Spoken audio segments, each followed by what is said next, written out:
My mom went away for what she said would be a week and asked me to take care of my siblings, but it turns out she liked being gone and now she doesn't plan on coming back at all. She left 2 days before Christmas, then about 12 hours later she texted me saying she'd be gone for a week and that I should stay home with the kids. She never came back.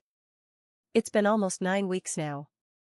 I've only heard from her 3 times in total, and every time she says she won't be back anytime soon. She just keeps sending money instead. I'm 19 years old, and my siblings are 16, 13, 12, 9, and 7. I'm basically holding everything together on my own, taking care of all the kids by myself. Honestly, not much has changed, because even when my mom was still here, I was already doing most of the work anyway. We live with our grandmother, but she doesn't really help with the kids either, and my older siblings moved out a long time ago. I guess what I'm really asking is whether my mom being gone like this is a serious legal issue, especially when it comes to social services. I'm terrified of the kids ending up in foster care. I went through that myself when I was younger, and I never want them to experience it. Because of that, I haven't told anyone that my mom left. I'm scared of what could happen if people find out, so I don't even dare ask this question in real life. Update 1. I finally spoke to my mom on the phone and told her that I want her to sign custody of the kids over to me, since she refuses to come back or even say when she might return. I told her I was done with her bullshit. We argued for about an hour, but in the end she agreed, after I told her I was prepared to call the police before speaking to her again. I talked to a lawyer, and it looks like I should be able to get legal guardianship through a parental responsibility order that goes through the court. My 22-year-old brother also said he'll come back home to help me, as long as my mom doesn't return, because he refuses to be around her. His income and involvement will help a lot, and he seems genuinely serious about helping raise the kids, especially our youngest brother, who urgently needs a male role model. If custody doesn't work out for me, then my grandmother should be able to take it instead. Either way, it's very unlikely my mom will keep custody unless she suddenly decides she actually cares. I'd bet my life that she never will. Getting legal custody is the outcome I want, and I feel relieved that it finally seems like a real possibility. Now I'm trying to completely reorganize life for the kids, because they clearly need far more structure, discipline, rules, and routine than they've ever had before. I've realized that I honestly know almost nothing about good parenting, so I have a lot to learn. I might start by getting some books. Up until now, our house has felt more like a shared living space, with everyone doing whatever they want and running wild, instead of anyone actually guiding the kids. I grew up even more feral than they did, and I don't think that's a healthy way to be raised. So I've started a bath and bedtime routine for the 2 youngest, and I've set curfews for the teenagers. Right now, the 12-year-old goes out on his skateboard and just shows back up around 10 at night, even on school nights. I've also been giving them much better food than they're used to. Getting them to eat healthy has been hard, but we've already made a lot of progress. Any advice on setting rules would really help, because I know this won't be easy, and I've never had a real parental role model in my life. Update 2. I'm not sure if it's okay to post multiple updates, but I've received so many messages since this post ended up on Best of Reddit, and this feels like the easiest way to update everyone who's interested. Thanks to the advice here, we've realized that kinship care is actually a much better option for us financially than full legal guardianship. Neither the lawyer nor social services ever mentioned this, so I'm incredibly grateful to everyone who did, because kinship care means far less financial stress and access to many more resources for the kids. Things already feel a lot less terrifying. My brother has moved back home to help and is working remotely at the same job, which is perfect. It's honestly amazing how fast everything came together and how quickly he was able to pack up his life and return. For now he's still going back and forth, but he should be here full time, except for a few days each month when he has to be there in person. Our older sister said she'll send some money every month to help out, but she doesn't want to be involved beyond that. I understand, and I'm truly grateful for the support. Still, it hurts a little that she refuses to even talk about the kids, but I guess she's doing what she can handle right now. Our other sister works on a fly-in, fly-out schedule and is constantly flying back and forth. She suggested coming back during her weeks off to help, but I'm not sure if that will really happen or work in practice. My brother doesn't get along well with her and says he doesn't think living with her again would work. The kids are still struggling with the new rules, and we've already had some problems. The 16-year-old hates me. So my brother is trying to take over more because I'm exhausted from constantly fighting with her. The others are doing better overall, but they're still really difficult. The 7-year-old refuses to sleep, which is the hardest part right now, because if she doesn't sleep, I don't sleep, and I'm absolutely exhausted. She has tantrums when she's tired, and now she's always tired, so she's basically having tantrums all the time. I honestly don't know what to do with her. Nothing I try to help her sleep works very well. She says she doesn't know why she can't sleep, so I don't even know where to start. My brother tried putting her to bed himself, but she just cried and screamed for me. The 12-year-old is actually listening to our brother, which is the best thing that could have happened, because I was really worried about how to handle him since he never listens to me. The 13 and 9-year-olds are easier and not stressing me out too much, so for now we're in divide and conquer mode. My brother takes care of 2 of them and I handle the other 3. I've realized that I'm extremely protective of the younger kids, and I really struggle to let my brother discipline them, so to avoid conflict between us, I mostly take care of them myself. It's still very early days, and I'm hoping that consistency will fix a lot of the smaller issues over time. Long term, we want to rent a bigger place, because our grandmother's house is overcrowded and that makes everything harder. This is long and messy, sorry, I just wanted to update everyone who asked and say thank you again for all the advice. Update 3, I'm back with another update for those who asked. I can't believe it's already been more than 3 months. We applied for kinship care and we've received provisional approval, along with the home inspection and several interviews. We still have a couple of things left to do, but after that we should be all set. We received our first payment, which was such a relief and honestly made me feel much more optimistic about everything, because now we can do more than just survive. The social worker basically told us they really don't want to have to find placements for this many kids, so us keeping them together is their preferred option, which is comforting. My mom hasn't contacted me in a while. We thought she might show up around Easter, because holidays are usually when she starts crying about missing our dad and tends to ruin everyone's day with it, but thankfully she didn't come. Our grandmother is still staying at our aunt's house because apparently she can't stand being around us, since I try to feed the kids proper meals and don't let a 7-year-old disappear for hours on her bike with kids 3 years older than her. According to my grandmother, that's just because I think I'm better than her. A lot of people suggested trying co-sleeping with the 7-year-old, so I started doing that. It's helping a little, and she actually lies down now, which is a win, but she still cries a lot and tries to get up. She also clings to me like she's giving me a death grip hug, so I've accepted that I have to go to bed when she does. It's not the worst thing in the world, because I've been researching and reading on my phone while lying with her until she calms down. I ordered melatonin to try as well. I share a room with the 16-year-old, and she doesn't want the 7-year-old in there, but it's complicated. There's nothing I can really do until we're able to move, which won't be anytime soon. Nights aren't very peaceful with her there. She kicks, wakes up at random times trying to chat or crying, but we are getting some sleep at least. She slept in my single bed with me from about 4 months old until she was around 2, and clearly I didn't know anything about safe sleep back then, but my mom had sold the crib just to spite my dad, so there really wasn't anywhere else for her to sleep. I haven't told her that, because I don't want her to know that her mom didn't care whether she even had a bed, but she seems to remember something, because she said, "We used to have lots of sleepovers in your bed, right?" I also bought earplugs for the 16-year-old and told her she could sleep in the 7-year-old's bed in the other room if she prefers. I try really hard to comfort the 7-year-old in general.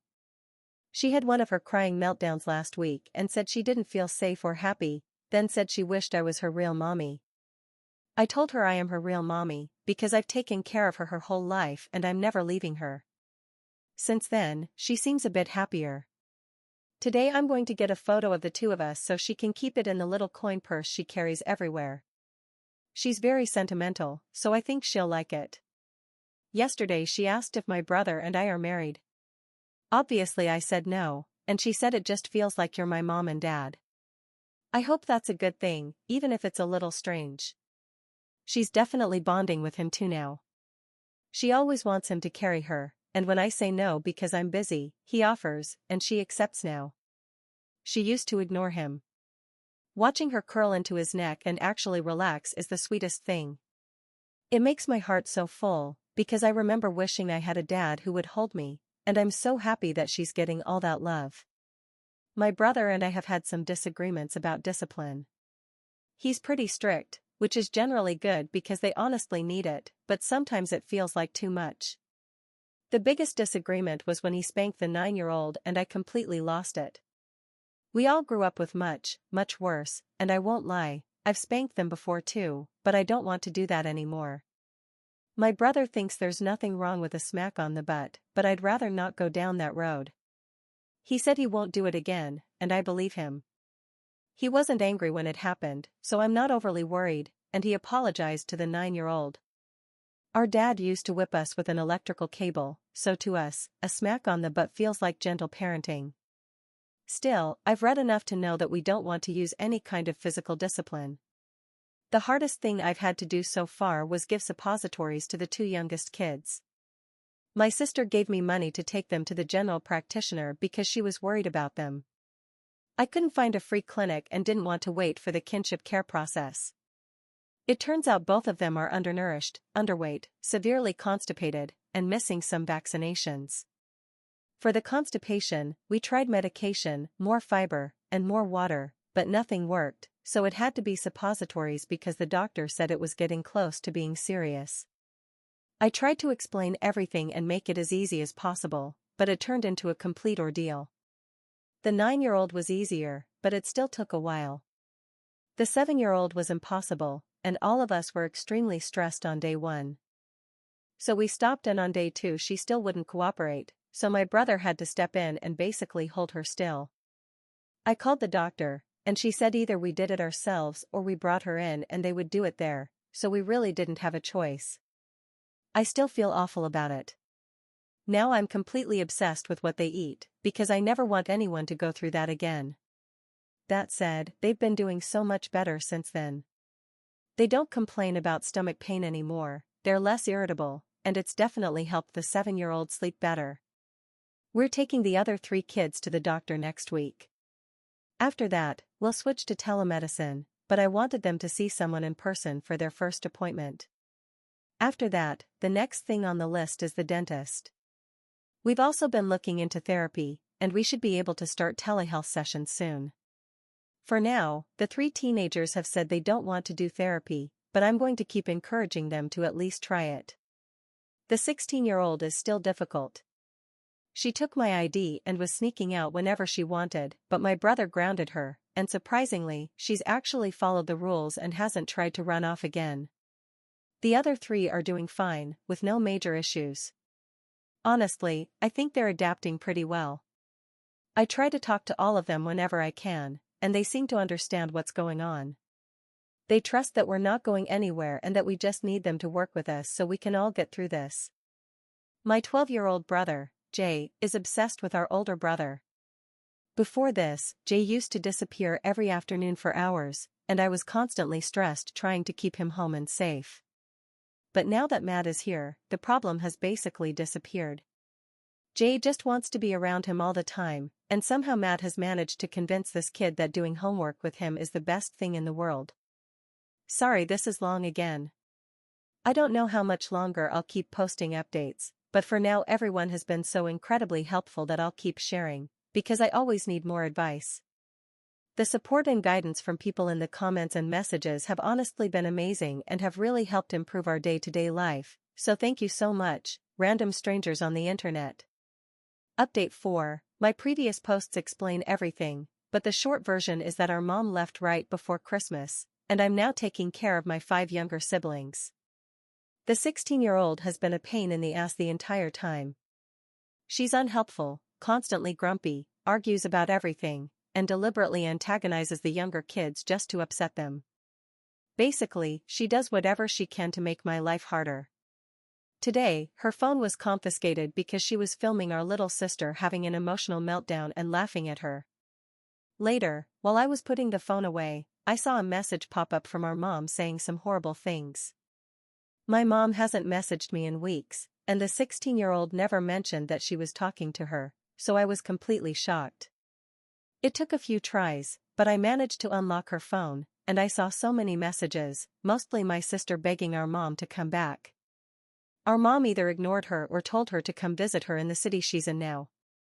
My sister sent message after message saying our younger siblings need her, and our mom replied that she thinks I know how to raise them better anyway, so she's leaving it to me, since I don't want her here. The most recent message was my sister asking why she doesn't care about us, and our mom basically saying she has better things to do than sit around listening to us tell her everything she does wrong all the time. I knew my sister was struggling, but reading those messages completely broke me. I just want to take her pain away. She basically hates me right now, so comforting her is really hard, because she won't open up at all, and whenever I try to talk to her about it, she acts like she doesn't care. I don't know what to do or what to say to her. Meanwhile, my older sister calls me every so often to say she wishes she could help but can't, for a long list of reasons, including that she can't handle being around our youngest sister because our parents told her that the youngest was her replacement. I understand that's a lot to deal with, but the youngest just turned 7 and the older one is almost 25, so at some point she has to try to work through that and realize it's not the little one's fault. The older sister is also struggling because she feels like I'm her child somehow, apparently, and she wanted me to come live with her when I was younger. In her mind, I chose to stay here and let our mom get away with not parenting. But the alternative was that my siblings would be neglected and abused the way we were. Honestly, I don't have the time or energy to manage her emotional issues on top of everyone else's. She cries to me about having to take days off work because she's struggling mentally, which is really hard to hear when I'm running myself into the ground feeding 5 kids, dealing with a million behavior issues every day, and barely having time to breathe. Before anyone starts yelling, yes, therapy is in progress. We're trying to set up telehealth, but it's taking forever. We can't afford anything else, so this is the best option we have right now.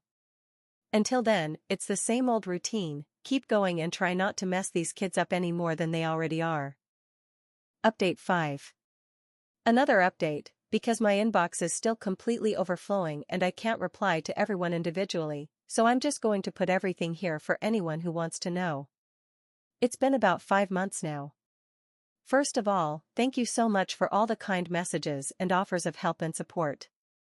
I genuinely appreciate it, and I'm sorry if I haven't replied. I've received literally hundreds of messages and it's been overwhelming. I've read most of them and I'm still trying to respond to more, but it's a huge task. Right now, things are going fairly well. Some important things have happened or are in the process of happening. My second oldest sister is coming to visit soon. The relationship between her and my older brother is pretty tense because of a lot of shit that happened when they were younger, and the 3 oldest of us lived together for a while after leaving home. Honestly, I think it was a disaster to have 3 traumatized teenagers living together in a new place with no support. I don't have the time or energy to mediate, so I told them straight up that if they can't get along, then my sister will have to leave, because the kids don't need any more drama and my brother needs to focus on being a parent. She's coming because she wants to and she said she won't cause problems and that she just wants to help. We'll see how it goes, but I have a bad feeling about it. The last time I saw this sister was years ago, so I'm trying not to assume she'll be the same as she was as a teenager. We've also started planning a move to Western Australia. My brother is desperate to get out of our town and not have to worry about our parents showing up. It causes him a lot of anxiety, and he hates the idea of me being at home without him here. His job will help him relocate, and he's been set on this for a while. We're allowed to move even with the kids in kinship care, which was basically my only concern, but it's been confirmed that we'll be fine to do it. So now I'm on board. It won't be soon, but hopefully by the end of the year we'll be able to move. Financially, we're doing pretty well. We have the kinship care payments, my income, my brother's income, and our older sisters have been sending money consistently. My brother is good with money, so we're able to save a bit. I was able to buy each of the kids a small gift to cheer them up on Mother's Day. They have almost no toys, so the younger ones were really excited to actually have things to play with. They've also been much less feral outside lately. This week they've been playing with Lego and Barbies like normal kids instead of running wild. The 7-year-old sleeps really well when I give her melatonin. I don't use it every night, but when I do, it feels like a mini vacation. Sometimes she wakes up angry, but I can deal with that when I've actually slept. On other nights, when she doesn't have it, I either let her stay up and hope she falls asleep on me or my brother while we watch TV, or I go through the full emotional bedtime routine where she cries and says she doesn't want to go to bed while I read the same 3 stories over and over until she finally settles. She's doing better at school again. She was really struggling for a while, obviously, because she was permanently exhausted and basically surviving on air since she wasn't sleeping or eating properly. Right now, the 9 and 13-year-olds are doing therapy sessions via telemedicine. The 7-year-old refuses to talk to the therapist, so she's getting indirect help through me. The 12-year-old hates it, so my brother is trying to learn techniques he can use with him instead to help him that way. The 16-year-old refuses, which I expected. I tried forcing it once and it went badly, so now I'm trying to help her indirectly as well. I had some one-on-one time with her recently, and she was different, in a good way. She lets her guard down when the younger kids aren't around and can actually be vulnerable. She thanked me for taking care of us on Mother's Day, which meant more to me than she probably realizes. I haven't seen any more messages on the 16-year-old's phone from our mom. Our mom has completely stopped messaging any of us. The last thing she said to me was that she doesn't understand why I'm turning her kids against her, which is honestly kind of hilarious and really just shows how deep she is in her own fantasy world. On Mother's Day, the 7-year-old went outside 4 times before 8 in the morning to check if Mom was coming down the street. She's also been crying about our dad. I'm not exactly sure why, and when I ask her, she just says she's worried about him. The 9-year-old gets angry with her and tells her to stop crying because our dad is a bad person. She's also very protective of me and my brother and tries to manage the other kids, telling them to behave and not argue with us. I think she's scared we'll get tired and leave. Of course, I reassure her that we're not going anywhere and that she doesn't need to police the others. That said, it's a little funny, because she's definitely not an angel herself. Their diet is much better now. We still have struggles at every single meal, every day, but overall it's improved a lot and they're doing well trying new foods. 2 years of living on ramen and chicken nuggets obviously did a number on their bodies, but now everyone eats at least 1 fruit or vegetable a day and eats dinner. They absolutely love baked pasta, so that's basically the new ramen in this house. My brother makes curry and tries to get them to eat it, but that doesn't go over as well. They do like it when he makes chicken and potatoes. The 7-year-old loves vanilla pudding and would eat it at every meal if I let her. My older sister is still being a pain in the ass and constantly wants to talk about our trauma. She simply has a lot more time to sit around in her own head than I do. I don't have the capacity for that. I asked her to please not message me unless it's something positive or actually useful, and her response made it pretty clear that she's really just jealous that I'm spending all my time and energy on the kids. The truth is, I genuinely do not have it in me to also meet the emotional needs of a grown adult. She sees me as her child and wants to see me, but she doesn't want to see the little ones. For example, she asked me to visit her and leave the kids with my brother for a few days. Absolutely not. I'm not leaving insecure, permanently stressed children who are terrified I'll disappear forever just so I can go cater to her feelings. Imagine how anxious they would be the entire time. She also thinks I'm infantilizing them, but I'm really just treating them like children. Most of the time it's just annoying, but it also hurts, because honestly there's nothing I would want more than for her to know and love the 7-year-old. For me, that would feel like my mom knowing and loving my daughter, because my older sister raised me when I was very young, and the 7-year-old is the only one of the kids that I've raised completely from the time she was a tiny baby, back when my mother told me she didn't want her. Anyway, I'm trying not to get too caught up in everything with my older sister, because I already have more than enough on my plate with the kids. My grandmother is still staying at my aunt's house and remains completely useless, but honestly I don't mind, so that's ideal. She mentioned wanting my cousin to move in here because his girlfriend kicked him out and he has nowhere to live, but absolutely not. He's genuinely a creep and an addict, so that will not be happening under any circumstances. Over my dead body. This has taken me about 3 days to finish writing and I've probably forgotten something. But I really just wanted to say thank you for the support and to let everyone know I'm not ignoring messages, I'm just busy and overwhelmed. Update 6. My second oldest sister, who is 23, is visiting. She's here right now and has been for a few days. When she first arrived, I coordinated it so she would get here in the evening after the younger kids were already asleep, because I thought it would be too much otherwise and I knew she would be emotional. She was shaking when she arrived, so that was definitely the right decision, because it would have scared the little ones. The first night I thought this was not going to go well, because she was a mess and I wasn't sure she'd be able to stay, but then she slept, woke up in a much better state, and wasn't overly emotional, except for meeting the kids, who she hasn't really seen in years. Since then, things have actually gone well, honestly better than I expected, and I feel a bit bad for having dreaded it so much. She's obviously very different from her teenage self. She's never been particularly maternal, which I always thought was a bad thing, but it's actually been good, because she's spending time with the kids as a sister, not as a one-third parental figure. The 16-year-old is very similar to her personality-wise, so she's enjoyed having her here and having an adult to talk to who isn't me or Matt. The 3-year-old has been extremely clingy lately, and having my sister here means she's attached herself to her instead of me all the time. The 12-year-old is not impressed at all with having another woman in the house and says it smells like perfume. The 9-year-old wants to know why she's here, when she's leaving, and whether she'll come back to visit, but when she's not worrying, she has fun making my sister do different hairstyles on her. The 7-year-old, on the other hand, only has eyes for me and is completely thrilled when everyone else is hanging out with my sister, because that means she gets me all to herself.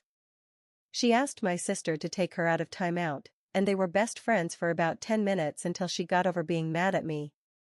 I've had some one-on-one time with my sister, which has been really nice. We've been able to actually talk, get her perspective on some things, and have her clarify some stuff that happened with our dad. She definitely still has a lot of issues, but she's doing okay. She seems fairly happy and isn't spiraling like our oldest sister. She basically said that our oldest sister carries a lot of guilt for leaving and had hoped I would move in with her when I was 16, so she really struggles with the fact that I didn't and doesn't understand how I could stay when she couldn't. It was honestly pretty sad to hear, and I will definitely talk to my older sister again and try to help her, but I don't want to be consumed as her therapist. Matt has gotten along with her too. They're not best friends, but they've clearly put their issues aside and can coexist, which they absolutely could not do a couple of years ago. I'm not entirely sure why, but it seems like Matt and my oldest sister both had a lot of guilt issues, and my other sister hasn't always been selfish, but honestly it might actually be good for her that she was. They used to argue a lot about what they should or shouldn't have done when they left. I think, essentially, the middle sister was enjoying her life too much for the other two to handle, because they felt like she didn't care about the rest of us, which was probably true at the time, but I guess that was good for her. Anyway, she's staying for the week, and things are going pretty well. As for other things, my grandmother is still driving me completely insane. She complains daily that she wants my cousin to move in here and constantly threatens to kick us out, even though she told our caseworker that we can stay here as long as we need. I try not to waste my energy being angry at her because my patience is already gone, but my God, she's exhausting and aggressive, all because she's offended that I told her she's a terrible mother and grandmother. I think my mom may have found my dad again, this is just a suspicion, because she's been messaging me demanding photos of my 12-year-old brother. Most likely she just wants to show my dad how much he looks like him. She only ever cares about her kids when she's trying to use them to make our dad love her. I told her to go fuck herself, because I'm not sending her any photos. Seriously, get a grip. If you don't already have photos of your own child on your phone, that's your problem. You've been awful to him his entire life. Basically, if dad leaves shortly after you're born or while she's still pregnant with you, you're on her blacklist for life. Me at 22, me at 16, the 12-year-old and the 7-year-old were on that list before we could even hold our heads up, and the two oldest ended up on it for not staying quiet about the abuse he inflicted and allowing it to continue so our mother could live out her fantasy of having our dad at home. I should also mention that my father has other children. I don't know how many and I've never met them, but he's mentioned them before and I used to think he might have made them up, but my sister said one of them contacted her a long time ago, so they definitely exist. Hey. The 7-year-old has started calling me mommy, and I have very mixed feelings about it. I feel bad that this little girl has to resort to calling a messed up 20-year-old mom, but at the same time it's made everything feel much more real. Like, wow, this really is it. We are all these kids have at this point. I've always known my mother would never get herself together, but deep down I think I still believed I was just a temporary guardian, and now I've fully accepted that no one is coming to take over at any point. I knew it logically, but I don't think it really sank in until a few days ago when this little gremlin called me mommy. I'm glad she has someone she feels safe calling mommy, at least. She wouldn't have that in foster care, so that makes me feel a bit better. It would be really fucked up for a 7-year-old to have no one at all to call mom. The 9-year-old has been a bit sad about it, because I think she wants to call me that too, but it feels awkward for her. She keeps crying and saying she wants me to be her mom as well, but that I'm not her mom and she doesn't know what to do with those feelings. I've obviously told her she can call me whatever she wants and that it doesn't change the fact that I'm going to take care of her and be there for her no matter what. Still, I worry a little that the 7-year-old might start calling Matt dad, because she is deep in her desperate I want a dad phase. She talks about it constantly and asks about having a dad almost every day, which triggers the others who hate our father. I don't know how it would go over if she started calling my brother dad, and it also feels strange for both of us to be called mom and dad when we're siblings. At the same time, I don't want to tell her she can't. She hasn't done it yet, but I can see her heading in that direction. She asked me if I was going to marry Matt so he could be her dad. He's so good with her, and I heard him singing to her the other night, so of course she's completely in love with him. With the 16-year-old, I've learned that things go more smoothly if Matt does all the hard parenting and I act like I'm mostly on her side. Obviously he knows that's not really the case, but she does not want me parenting her, so instead of trying to force that, I try to act more like just a sister while he plays the bad guy. It doesn't work perfectly, and I still lose my temper with her sometimes, but mostly only when she does something that interferes with me parenting the other four. For example, the 7-year-old has some comfort objects she's very attached to, and the 16-year-old confiscated one and refused to give it back. That's when I stepped in and told her she is not allowed to confiscate anything and forced her to return it, threatening to take her phone if she didn't. Everything else, I leave to Matt. He's less bothered by the psychological games. She only really clashes with him when she hears me give him attitude and copies it. It's been a lot of trial and error figuring out how to deal with all of them. The 13-year-old is basically my shadow and does not respond well at all when Matt disciplines her, but she's fine when I do it. The 12-year-old is the complete opposite. He'd tell me to fuck off, but he'll cry when Matt yells at him. That's why he listens to me more now, but only when I physically take his face and make him look at me while I'm talking, because he's a master at completely checking out. He hugs me when no one else is around, and if Matt disciplines him, he comes to me crying afterward. The 9-year-old is a perfect angel until she's not, and suddenly decides to have a 30-minute battle over something like not wanting to brush her teeth for no real reason. She reminds me a lot of myself as a kid, trying to keep everything under control all the time, but feeling safe enough to completely lose it in a meltdown. Most of the time she's easy because she's reasonable, but sometimes she absolutely goes feral and tests everyone's patience.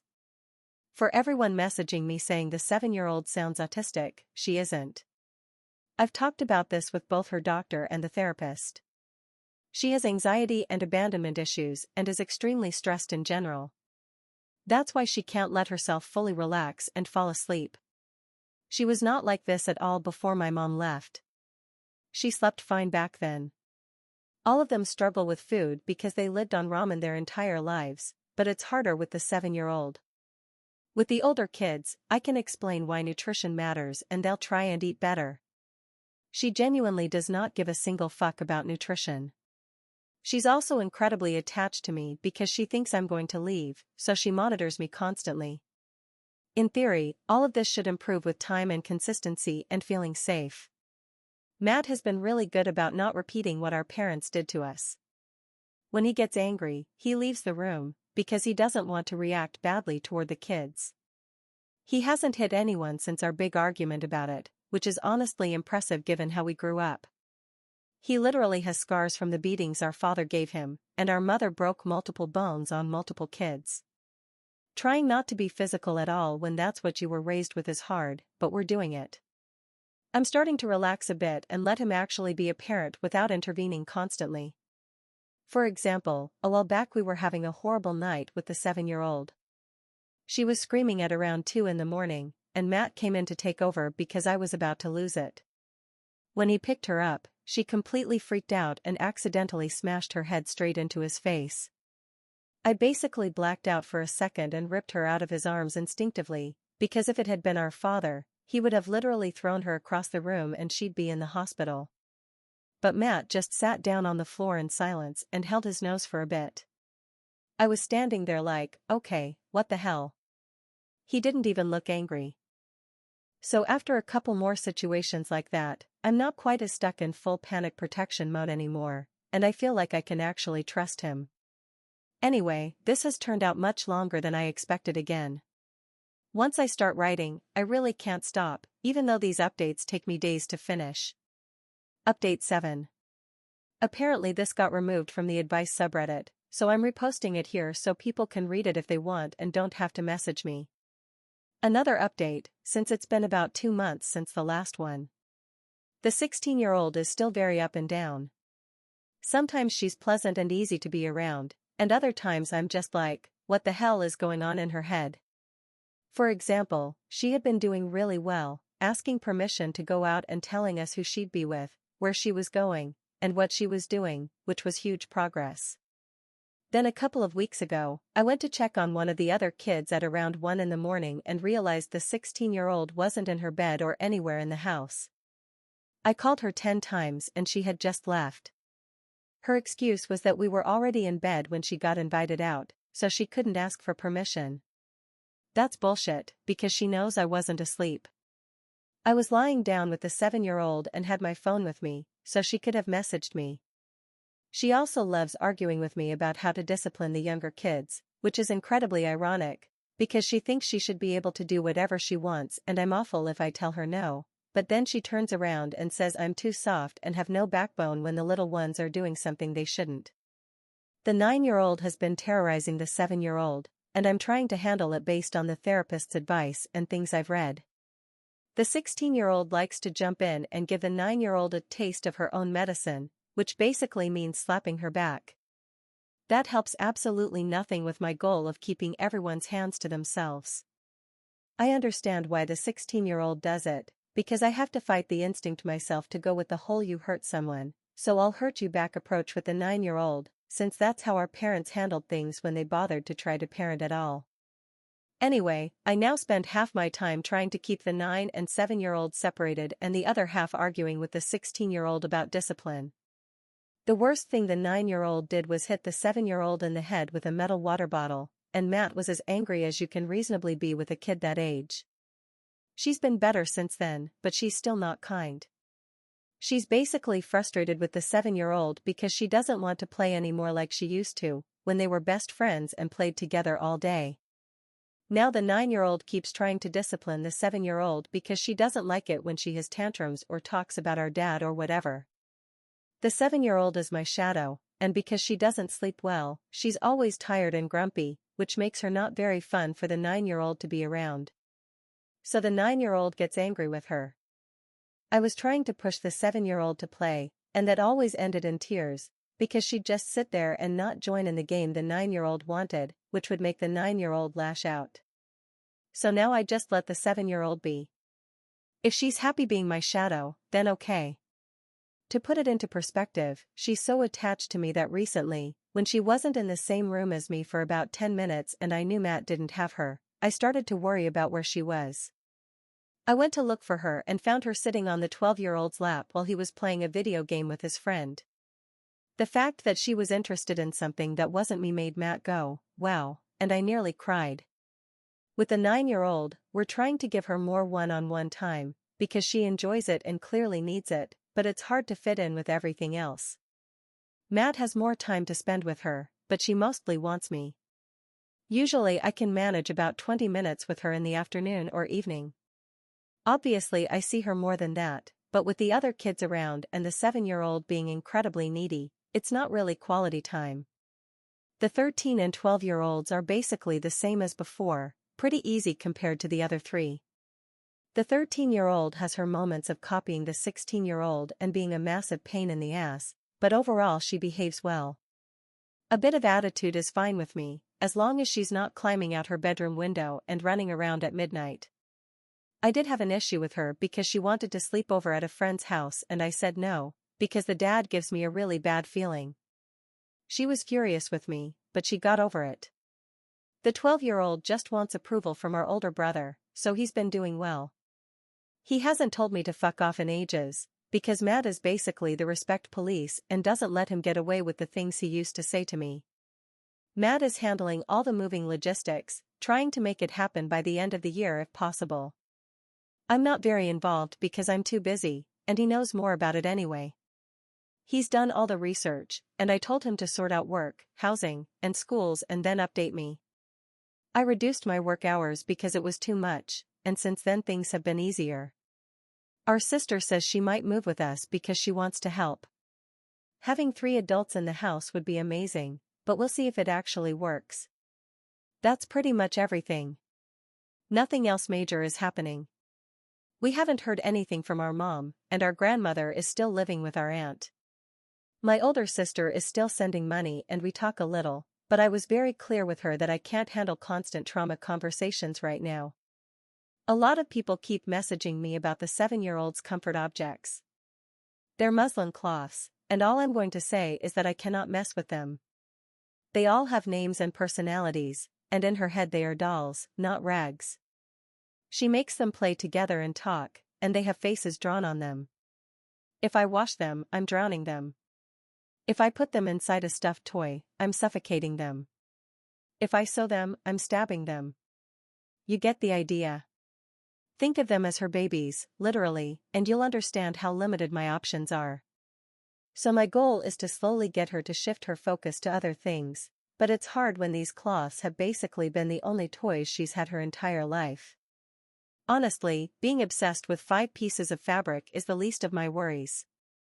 Having to constantly hunt down missing cloths isn't exactly fun, but it's not a huge issue for me. Update 8. Today I received my first message from the mother of one of the 7-year-old's friends, inviting her to that child's birthday party in a few weeks. This was the message: "Hi, Hannah and her sister are having a joint birthday party at our house, and Hannah would love it if your 7-year-old could come. Drop-off is at 1 p.m. and pick-up is at 3 p.m. Let me know if she can make it." I don't know how I feel about dropping her off. I don't really know these people beyond saying hello, but if this is normal, I don't want to be weird and make things awkward. The 7-year-old literally has diagnosed separation anxiety right now anyway, so I'm not even sure she'd let me leave. I'm stressed because I don't want her to miss out, but I also really don't love the idea of leaving her at someone else's house for 2 hours. I would do it if this is normal and I'm just being paranoid. Edit 1. Thank you to everyone who told me it's okay to ask the mom if I can stay without seeming unhinged. She said yes, absolutely, that a couple of parents usually stay and that I'm welcome to stay if I want and if the 7-year-old wants. So that's great and I'm much less stressed now.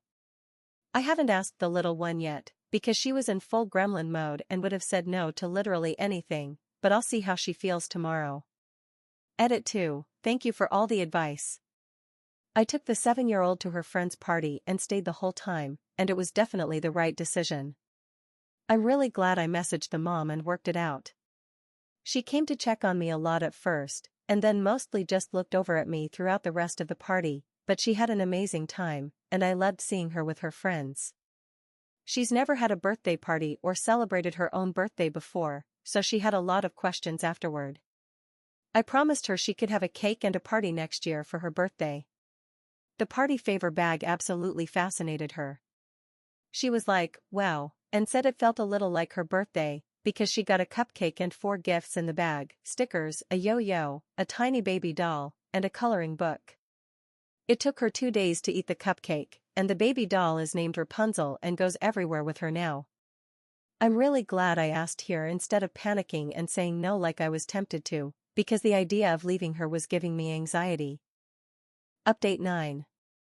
My mom had another baby. Another girl.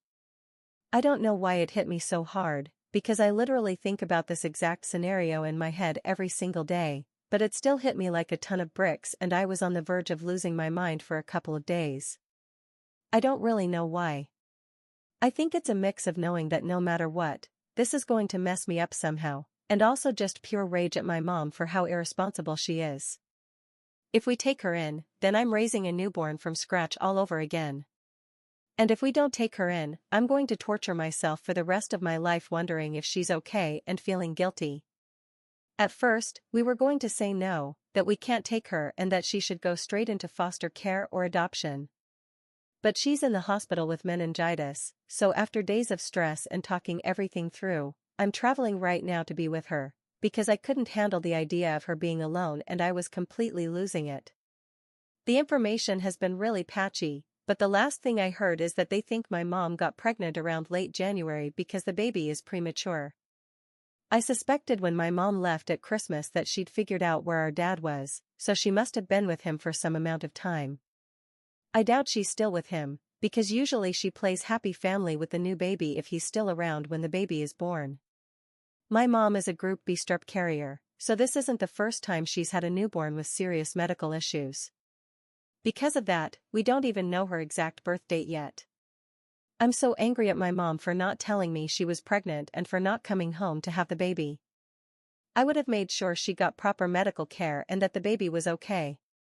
I'll know more once I get there, but it looks like my mom didn't give birth in a hospital, which again would not be the first time. I had to leave Matt at home with the kids and just hope everything is okay. He says he's got it handled, but obviously I'm still anxious. Me leaving didn't go down well with the 7-year-old.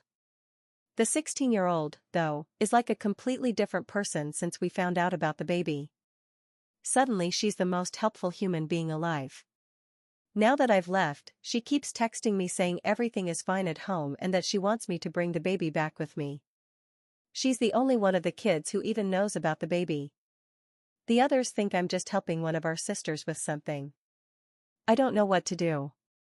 The idea of letting her go to live with strangers sends me into literal blind panic. I was in foster care and it was horrible.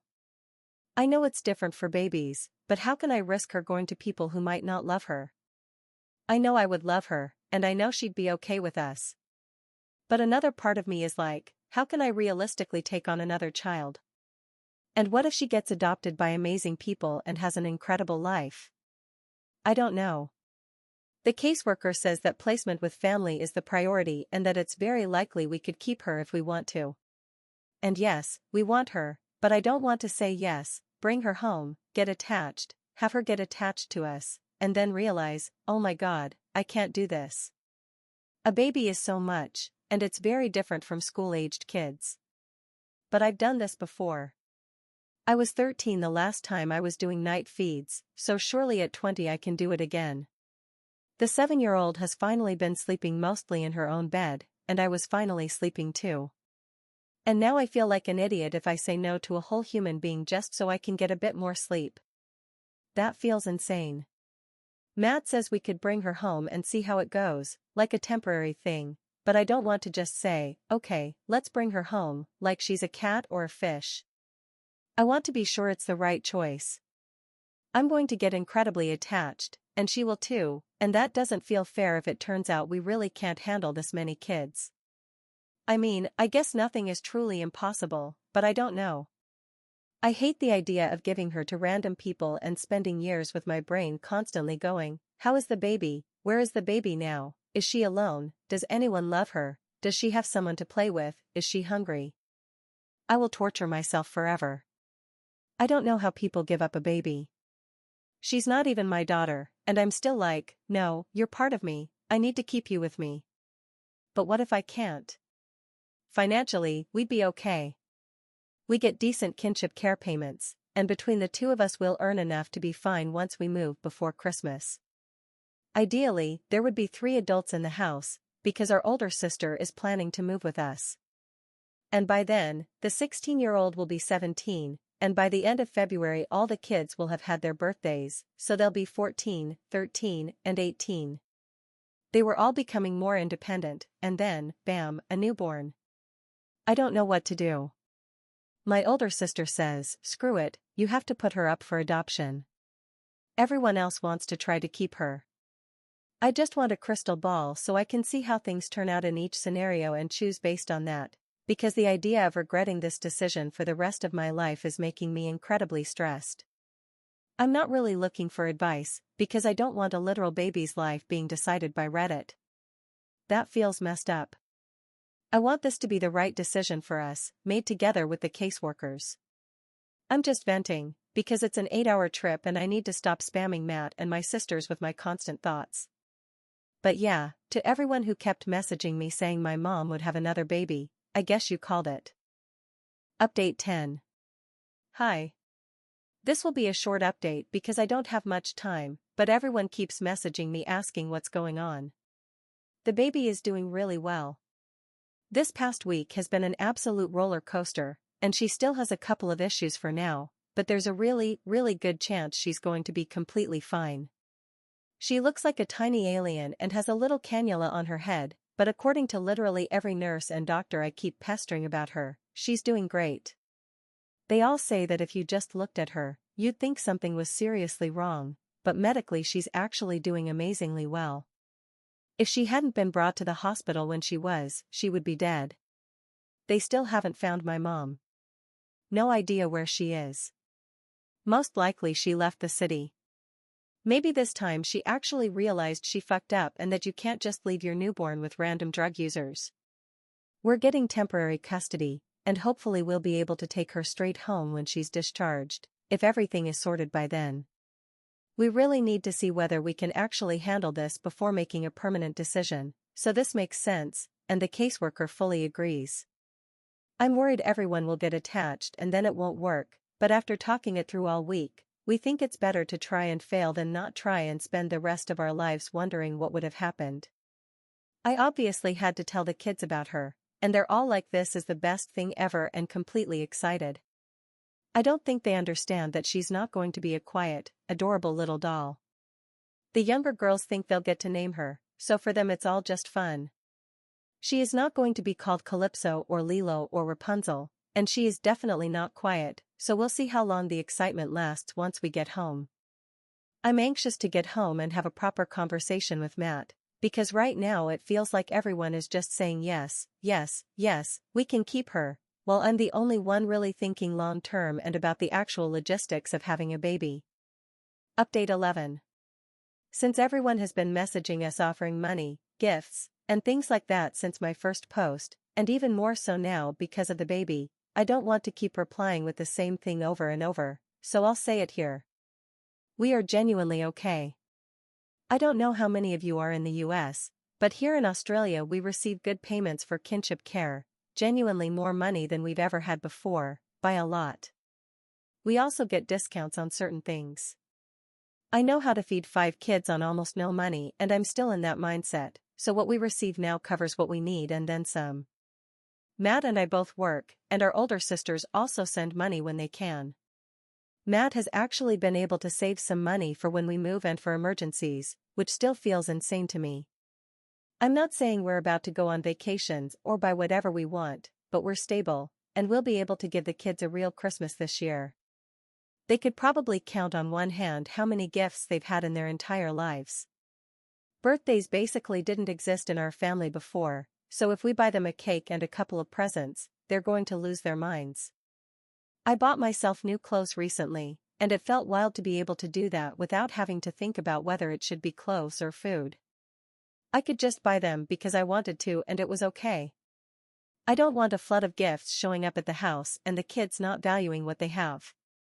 Honestly, I can't even imagine having an Amazon wish list and things just arriving nonstop. I think it would overwhelm all of us. For baby stuff, Matt has posted in some local Facebook groups, and people have been offering what we need for free or very cheaply. He's already managed to get most of the big items that way, and whatever we receive for the baby from the government will cover the rest. I truly appreciate the offers, but it wouldn't feel right to accept them when we're in a position to save a little, especially when I know so many people can't save even $10 a week no matter how hard they try. So if you're offering things, please give them to another family who probably needs them more. We used to be in a really bad place, and there are still so many people who are.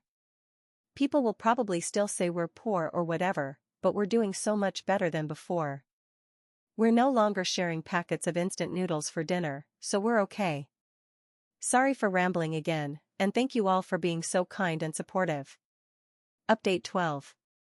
I never know how to start these. I know everyone wants to know about the baby, so the update is that she's doing well. We finally brought her home. It was a whole mission and the weirdest mix of stress and relief when we finally got her here. For a baby, I'd say she's on the easier side so far. She sleeps a lot, and I literally have to wake her up to feed her, and even then she falls asleep halfway through the bottle. My life now revolves around bottles, making bottles, cleaning bottles, sterilizing bottles, tracking how much she's eaten, watching the clock so they don't expire, getting confused about which bottle is which, and remaking them because I'm paranoid and terrified of giving her an expired one. It never ends. It's funny that there's even a debate about whether formula feeding is lazy or easier, because honestly, I wish I'd given birth to this child so I could just feed her from my body and be done with it. Bottles take so much time. I won't lie, the baby herself isn't the hard part. It's adding a baby to the existing chaos that's a bit brutal. Everyone already has very different needs. I used to think the age range from 7 to 13 was massive and exhausting to manage, and now it's like entertaining all of them while also remembering an infant feeding schedule. On the plus side, I don't have to change many diapers, because all the kids want to help with the baby all the time. The moment I say she needs a diaper change, they fight over who gets to do it, which is hilarious and I hope it lasts. I don't really want to talk about my mother, except to say that the baby is my biological sister, so she's my father's child. I already knew that, but we did a DNA test to confirm because people asked. I had a conversation with my mother that I honestly want erased from my memory because it was awful, but I can't, so there's that. Hopefully she goes to jail. At this point I'm beyond done, but it doesn't seem like they're making any real effort to find her. It feels like they'll only do something if she walks into a police station and says, "Hi, please arrest me." Yes, I'm sleep deprived. Honestly, that's more because of the 7-year-old than the baby, and I was already stressed and exhausted before, so it doesn't feel that different. I'm just more tired and more stressed, which honestly feels like no big change. The only difference is that now I have a tiny baby monkey sleeping somewhere near me at all times. The kids are doing well. There's been a bit of jealousy with the younger ones, but overall they've been really good. I don't expect that to last once the novelty wears off, but for now it's okay. The 7-year-old is sometimes fine with sharing mom and sometimes not, but it hasn't been too bad because there are enough people around that someone can hold the baby while I focus on her or the 9-year-old or whoever needs me. I've given up trying to keep them quiet around the baby because it's not going to happen, and for now she sleeps through all the noise anyway. The 17-year-old just had her birthday, and it was the first birthday we've ever properly celebrated in our lives. I can't wait for the others to have theirs too. She's been absolutely incredible. I honestly keep thinking, who even are you, compared to the total pain in the ass she used to be? She's been amazing and helps so much, even though I keep telling her she doesn't have to. I won't share everything because it's her private life and not my place, but she's made huge progress in therapy, and it seems like since the baby arrived, she's really accepted that our mother is beyond fucked up and redirected her anger away from me and toward the situation itself. She's gone full protective mode with the baby, which is wild to see, because she used to be so detached from the younger kids. I'm not saying everything is perfect, there are still things to work through. But right now she's incredibly helpful and surprisingly considerate. I don't know, things are okay. I actually think we might end up being friends. My oldest sister, on the other hand, not so much. She has me absolutely furious. She's very strongly against me keeping the baby and keeps launching into speeches about how I'm an enabler and how I need more therapy because I can't keep cleaning up our mother's messes. First of all, I don't think she's noticed that our mother genuinely doesn't care. If she wants to have 10 more babies, she will, whether I keep this one or give her up. I could launch this baby into outer space and my mother still wouldn't care and would just have another one if she thought it might get our father's attention. So no, I'm not happy with her calling the baby that and acting like I'm literally obligated to give her away like an unwanted toy. I've stopped talking to her for now. It makes me sad because I love her, but mentally I just can't handle her if she's going to be like this. I had to name the baby, so I gave her the name I've always wanted to give my own daughter, because who knows if I'll ever have one. I thought it might help me bond with her, since I've always had such a strong emotional attachment to that name. I've loved it forever. But I still keep calling her the baby, because it doesn't quite feel like she has a real name yet. I guess she's just so tiny. I'm trying to get used to it by using a nickname, but I'll catch myself in the middle of the night talking to her, trying to say her name, and then stopping and going, "No, you're just a baby." I'm rambling again, so I'll stop, because I don't know who has time to read all of this anyway. We're also fully set up to move now, a bit later than planned, but it is what it is. Matt flew out for a few days to sort out the house, and my older sister is going a week ahead of us to get everything ready, which is absolutely necessary now that we have the baby. She's definitely complicated things, but we're working through it. Moving is expensive, but once it's done, I really think everything will be so much better. No more dealing with our grandmother, less overcrowding, and my sister living with us, which means 3 adults, plus the new and improved version of the 17-year-old. That makes it 3.5 adults versus 2 teenagers, 2 kids, and a newborn. That doesn't sound completely horrific. Ask me again later, but I really hope things settle and start feeling easier. And our parents won't know where we are, so Matt can finally relax and stop having daily heart attacks about the kids being out and about or me being home alone or anything like that. That's all I have the energy to write right now.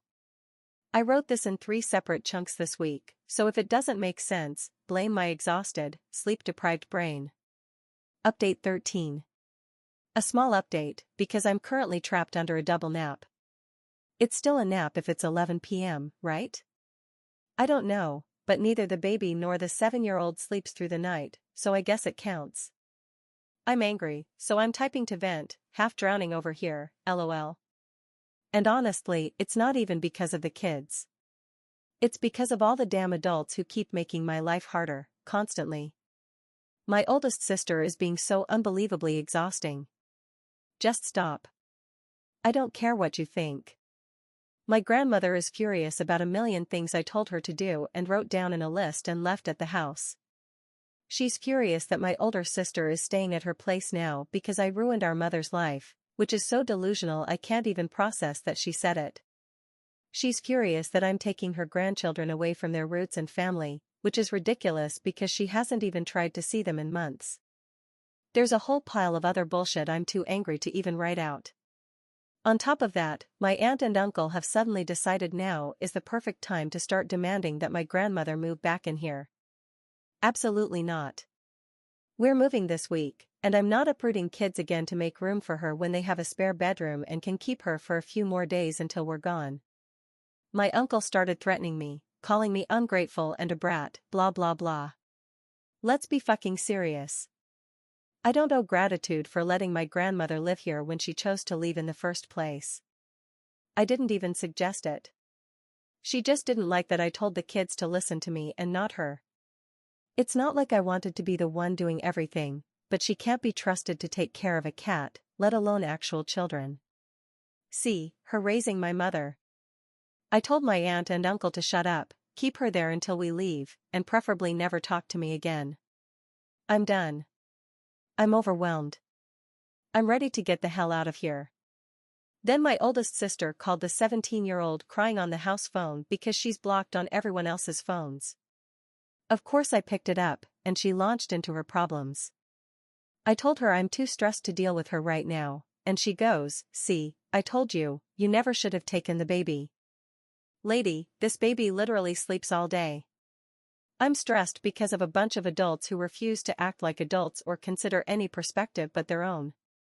I know exactly why my sister doesn't want me to have the baby. She's told me 1,000 times. At this point I have to talk to her the way I talk to the kids and say, I hear you, I understand, I've considered it, and I still don't agree with you. Nothing more needs to be said. Originally I told her she could move with us to Western Australia, because I knew it hurt her to have us all together without her and I didn't want her to feel unwanted. But I've taken that back, because I genuinely can't think of anything worse than having her around the kids right now. And then there are the real stresses, like moving across the entire country and packing for this many people. Honestly, this is a great time to be poor with very few possessions. I genuinely don't know how people with lots of stuff do it. The 7-year-old is losing her mind because one of her cloths is missing, and she will not move without it. Think of them as her dolls. Her favorite activity is setting up a tea party for them, which is literally a circle of cloths around an empty Sprite can. Some of them are falling apart, but she loves them more than anything. So yeah, if a piece of cloth makes her happy, great, but constantly having to search for them is really not fun. And before anyone says I should buy her real dolls, I already have, but they don't mean the same thing to her. So yeah, finding the cloths has ended up way higher on my priority list than it ever should be. The 17-year-old completely lost it the other day and we almost came to blows. I was already at my limit from all the other stress, and she was yelling at me and my sister, and I was so done that I genuinely snapped, which is not something I usually do. She was in full "you're going to hit me" mode, and honestly, I almost did, but I held on to the very last thread of self-control I had. My other sister stepped in, ended up making the 17-year-old cry, and then it fell to me to switch into gentle mode and comfort her, because my sister is about as maternal as a brick. It was wild. She was basically like, well, if you didn't behave like an idiot, I wouldn't have yelled at you. Anyway, we got past it. I apologized, she apologized, we talked it out and moved on. She's stressed about the move, and I'm stressed about literally everything else, so it was bound to happen. My sister is already at the new house getting it ready, because we didn't want to show up with all these kids and have nothing set up. Matt is a bundle of nerves too, which is super fun, because I don't even have his usual calm energy to stop me from losing mine. I keep telling myself that in a few days this will all be over, and then I cry. The rest of the kids are okay. I've had some kind of issue with each of them over the last few weeks, but I expected that, because it's Christmas and we're moving them away from their friends, their school, and their home. So they're a bit on edge, but honestly they're doing pretty well considering everything. Like I said, right now they're not my biggest problem. The baby is being a baby. She seems pretty content, and I'm not going to lie, I'm kind of jealous of her. She just sits there with no idea what's going on. While packing, I found some old baby clothes and it hit me really hard, because some of them had what I'm almost certain were blood stains, and that stirred up a lot. I had a full breakdown while everyone was asleep, and then the baby woke up and pulled me back into the moment. Without getting too sappy, just sitting there with her made me feel incredibly grateful for her. It made me think about how much better things are now, and how she'll never have any idea about all this mess. I'm so damn glad she's not with my mother right now, and I hope she never has to see her. That small update turned into a big one, as always, sorry. I can't stop once I start. But yeah, that's where we're at right now. Pray for me flying with all these little gremlins. It's literally everyone's first flight, and for settling them into a completely new life that we really hope is better and worth the hell of this move. Update 14. Hi, we're in the new place. Things are mostly okay, even though it's still pretty chaotic. I love the new house, and it's incredible to have so much more space and to really feel like this is a fresh start. My sister came ahead of us and it was amazing arriving to a house that was already half set up. She'd put all the beds together and everyone had brand new bedding, which was a first for all of them. That alone made everything go so much more smoothly. Honestly, I had so many plans for what we'd do when we arrived, but we haven't done any of it. We're mostly just enjoying being in the house with air conditioning. I try to take the kids to the park early in the morning or later in the afternoon when it's cooler so they can get some fresh air, but that's basically the extent of our outings. Matt and my sister have been running errands and usually take 1 or 2 kids with them, but otherwise we're just enjoying the house. It sounds dramatic, but Matt feels like a completely different person. It was like watching the weight lift off him the moment we arrived. He sings in the shower now. The flight was hell. Literally that bad. I had everything planned out, who would sit where and who would look after whom, but the baby cried on and off the entire time, so I was too terrified to move a muscle in case she started again. The 3-year-old was in a terrible mood and stressed by the baby crying, and I had to move her before I completely lost my patience. The 9-year-old turns out hates flying. She cried during takeoff and landing and several times in between, saying she wanted to get off the plane. The 7-year-old needed to pee literally every 10 minutes. The 17-year-old took her a couple of times, but then got embarrassed, so Matt took over. The 12-year-old was happy as anything. He decided he wants to be a pilot and basically stared out the window the whole time without causing any issues, except for trying to wander off a couple of times at the airport because he wanted to sit in one of those massage chairs. So I guess that settles the debate about whether girls or boys are easier. And since we got to the house, it hasn't exactly been all rainbows and sunshine and happy families. On day 2, the 13 and 9-year-olds had an epic fight. The 13-year-old slammed a door and caught the 9-year-old's hand in it.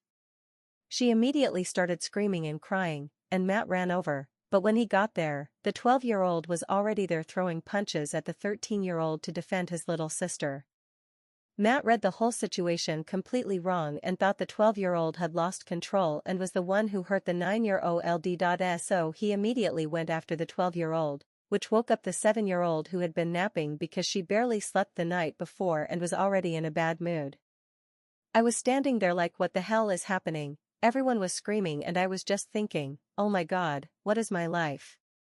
I told Matt to fuck off because he was making it worse, and I ended up with the 7-year-old crying, overtired and scared, the 9-year-old crying and hurt, and the 12-year-old crying, all piled into my bed, while the 13-year-old was yelling at me that it wasn't her fault and blah blah blah. I genuinely almost sent her back to live with my grandmother. That's a joke. Mostly. No, I mean, they fight a fair amount, but that was on another level. I think we're going to have more of these moments too, partly because on Christmas Eve it'll be a year since my mom left, and also because the kids are stressed about starting new schools. The 12-year-old cried because he misses his friends, and that broke my heart because he almost never cries, so I know he's really struggling right now. Today Matt and my sister had a disagreement about discipline, and I had to bite my tongue to stay out of it. When we have time, I'm going to sit down with both of them and talk it through, because honestly I don't want my sister involved in parenting the younger kids. Partly because she'll only be here about half the time, and partly because she's on a completely different wavelength than I am, and it would be totally unsustainable to raise kids with completely different approaches. My sister is pretty harsh and treats them like friends more than kids. She doesn't really empathize with them, and she wouldn't be consistent with discipline because it would depend on her mood and how much effort she felt like putting in. I'll spend 45 minutes calmly putting the youngest back in timeout over and over until she stops fighting it and actually apologizes, because I know it'll pay off long term. My sister would be like, nah, not worth it, she doesn't need to apologize, who cares? I've literally seen her watch the 9-year-old pull a chunk of hair out of the 7-year-old's head and say, do it again and I'll threaten you, like, are you kidding me? That's not giving 2 chances, that's chaos. So yeah, I'd much rather you stay in big sister or fun aunt vibes, Maddie. Matt and I already have a solid good cop, bad cop setup and it works. I'll talk to her and see where she's at.